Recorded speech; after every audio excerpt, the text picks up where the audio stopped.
Hey YouTube, ZipDisc here with my final Defending the Indefensible Kiss Players video. This one's going to cover the controversy about the series and why it's so widely regarded or disregarded or ignored or denigrated. There are some good reasons for it, but as I've covered before, it has a decent story. So no matter what I say here, that doesn't take away from the fact that it has a good story to go with the weirdness. Okay, let's start with the beginning. The first time Western fans mostly heard of this was in 2006 with a few manga scans that people had taken while they were in Japan who collected the magazine it was published in at the time, which I believe was Dengeki Daio. I could be wrong in that case. I've got links to my earlier videos where I explain exactly where it is, but I'm doing that from memory today. Because there was some manga that people liked in there, and then this came out and they were blown for a loop by how bizarre the imagery on this series was. First thing I saw was what looked like prepubescent girls being abused by Megatron with a giant penis tongue. Yes, the Legion tongues were phallic, but it wasn't actually Megatron. People misunderstood that. But that's okay. I can understand that because, mind you, these were untranslated Japanese mangas, and a lot of the fans still to this day don't actually read Japanese or understand Japanese, and I'm not even claiming to totally understand it. I can read a little bit, but that's about it. So, first impressions were, what the hell is this? What have they done to Transformers? Now, the author Yuki Yoshima has admitted he did it mostly to shock people. A lot of the imagery was there to shock people, and the style that the girls are drawn is actually a moe style. Moe is a kind of really cute style they use in Japan that tends to make women look younger than they are. All of the characters are actually above the age of consent in Japan. In fact, Marissa's 20, Xiao Xiao is, I think, 19, and Atari is 17 or 18. She's one of the two. So all the girls are actually of age. It's just the way they're drawn makes them look a lot younger. And also the fact that when they merge with their auto group or their Kiss Players partners and are ejected, they're naked. Also, there's the whole scene in the basement where the basement of the EDC headquarters. And this brings up another thing. The actual system in the basement of the EDC headquarters was known as the genital system inside the spiral vagina. Yeah. I didn't cover that in my other videos because, seriously, weird. That part really kind of throws me for a loop. And it's very, very Evangelion-esque. If you've never seen Evangelion, there's a system at the basement where they've got all the Ray clones and whatnot, and it's very odd. And that's where they got the inspiration for the basement of the EDC headquarters. It's very Eva-esque. I mean, which is not a bad thing. I mean, Evangelion has its flaws and whatnot, but it did spark a new robot revolution in Japan as far as robot anime. Kind of a deconstruction of the entire genre, like Watchmen was a deconstruction of the superhero genre. But let's not get into the Evangelion thing. I'm just mentioning the influence on Kiss Players here.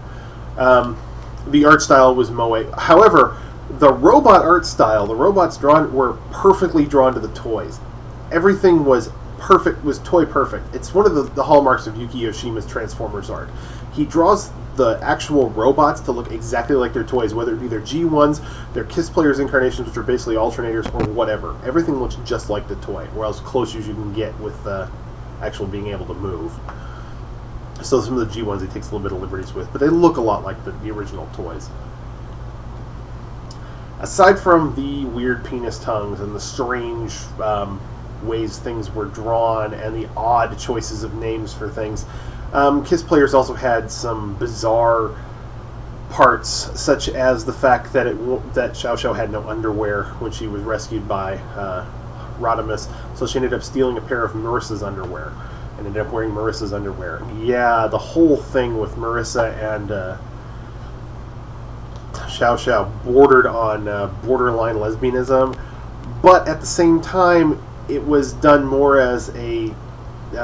there's a lot of obsessive friendship in Japanese culture. You can see it in the Eiko, in Project Eiko with Biko and Seiko. I mean, that borders on lesbianism too. It's a very odd line right there that can be crossed either way. Not that there's anything really wrong with that, it was just strange for the time. And it really rubbed a lot of fans the wrong way, because they thought they were putting too much sex into the Transformers, which, you know, in many ways it is a valid complaint. But as I said, a lot of this was a misunderstanding because people were were looking at untranslated manga pages and getting an opinion of the series from that without knowing the story itself. So that's mostly the controversy. This has been Kiss Players. This has been the entire series, as far as I can tell. Oh, and Japanese fans at the time were mixed as well. A lot of them thought it was hideously offensive and that people in the United States would take offense to it. And a lot of people in the United States did. They were worried about how this would make the Japanese look to Western fans. A lot of the Eastern Transformers fans at the time. So they were kind of opposed to it as well. And those who liked it were afraid to admit it because they were afraid of being labeled as perverts. Label me as you will. Anyway, this has been Zip Disc. This is Defending the Indefensible. This is the grand finale. This is the ending. I have one more fact to tell you, and it is a really bizarre one. Let me grab my Atari figure, and I will tell you that fact. When Yuki Oshima first wrote the Kiss Players manga, he intended this character, Atari Hitanohori, or however you want to say her name, to be a grade school student, which would have made it much more perverted. However, Takara objected, not on any moral grounds, but on realistic grounds that a preschooler could not have a driver's license and therefore would not be driving a car. Yeah, that's great.